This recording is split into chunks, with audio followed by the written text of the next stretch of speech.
Welcome back to another chilling episode of True Crime with Jackson. Hosted by yours truly, Jay Jackson. If you're a fan of notorious mysteries, cold cases, and getting lost in the dark corridors of history, you've come to the right place. And let me tell you, today's case is one of the most enigmatic and frustrating in true crime history. Who was the Zodiac Killer? Despite decades of investigation, countless theories, and groundbreaking advancements in forensic science, we still don't know the answer to that question. This is a case that remains as much a riddle as the cryptic ciphers the Zodiac himself sent to the media, and today, we're diving headfirst into what we know, what we might know, and what we still don't see about one of the most infamous serial killers of all time. Let's set the stage. It's the late 1960s in Northern California. It was a time of cultural upheaval, flower power, and free love. But lurking in the shadows was a predator, a killer who taunted the police and the public with his cryptically worded letters, bizarre symbols, and an insatiable need for attention. Over the course of just a few years, the Zodiac Killer claimed responsibility for up to 37 murders, though police have officially linked him to 5. His victims were often young couples, vulnerable and unsuspecting, caught off guard in secluded spots late at night. The Zodiac didn't just kill, he announced his killings. He demanded headlines, and he got them.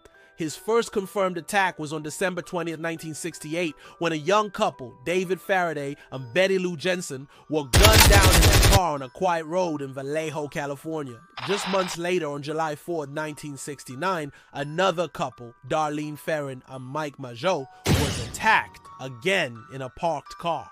While Darlene died at the scene, Mike survived, becoming one of the Zodiac's few living witnesses. Not long after these crimes, the Zodiac began sending letters to major newspapers in the Bay Area. These weren't just any letters. They were part confession, part manifesto, and part impossible puzzle. In fact, his very first letter, sent in August 1969, contained a cipher, a code that he claimed would reveal his identity if solved. He demanded that his letter and cipher be published on the front pages of the papers, threatening to kill more people if his demands weren't met. The cryptogram, known as the 400-note cipher, was solved just days later by a school teacher and his wife. But the message was, well, unsettling to say the least. It read, "I like killing people because it is so much fun," going on to describe murder as the ultimate thrill. But what the Zodiac promised, his identity, was nowhere in the decoded text. Was this just another way to toy with investigators? Or did the killer have no intention of revealing who he was? The cat and mouse game continued. The Zodiac wasn't finished. In subsequent letters, he sent more ciphers, more cryptic symbols, and chilling taunts. He gave himself his now famous moniker, Zodiac, accompanied by his signature cross-circle emblem. These details, combined with the cryptograms, created an unsettling specter of a killer who seemed to be enjoying the game more than the actual murders. And speaking of chilling encounters, one of the Zodiac's most infamous attacks occurred on September 27, 1969 at Lake Berryessa. A couple, Brian Hartnell and Cecilia Shepard, was enjoying a peaceful picnic when a hooded man approached them. He was wearing a bizarre homemade executioner-style hood with his signature Zodiac insignia emblazoned across the chest. He tied them up before stabbing them repeatedly. Cecilia succumbed to her injuries, but Brian miraculously survived.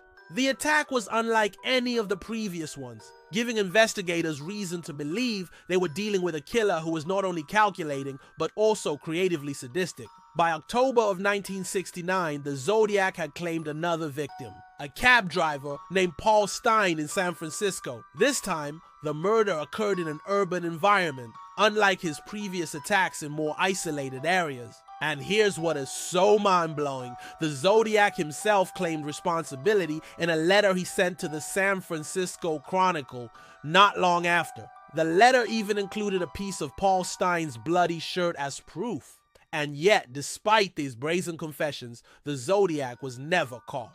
Law enforcement poured countless resources into tracking him down. Police sketches of the suspect, based on eyewitnesses who saw a man leaving Paul Stein's cab, depict a stocky, glasses-wearing white man. But beyond this vague description, the Zodiac had no apparent pattern, no clear motive, no way to predict where or when he'd strike again. Let's talk about what we still don't know.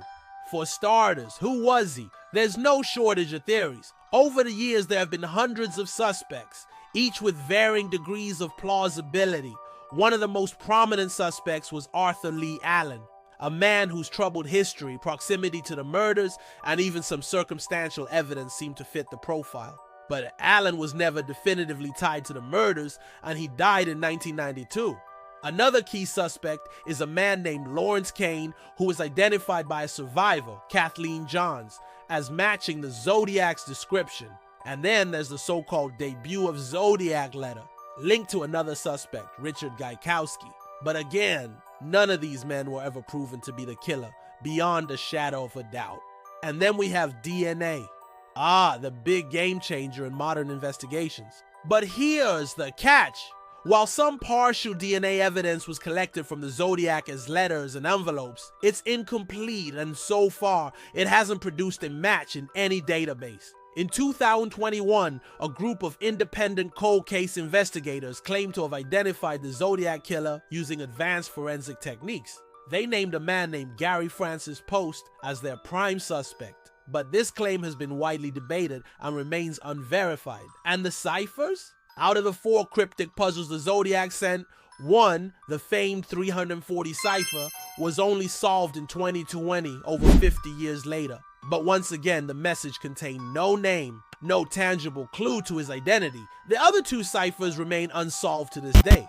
Could cracking them finally unlock the truth about who the Zodiac was?